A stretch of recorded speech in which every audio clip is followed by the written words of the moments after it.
अस्सलाम वालेकुम। आज का इजी टोटका है गिरते बालों का इलाज।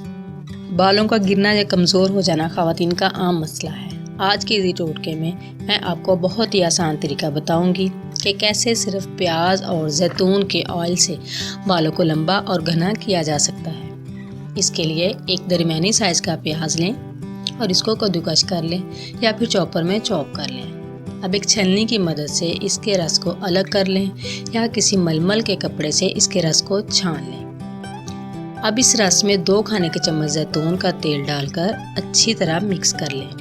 अब इस मिक्सचर को बालों की जड़ों में लगाकर उंगलियों की मदद से 5 मिनट तक मसाज कर लें और 1 घंटे के बाद अपने सर को किसी भी अच्छे शैम्पू से वॉश कर लें। इस अमल को हफ्ते में 1 बार ज़रूर करें।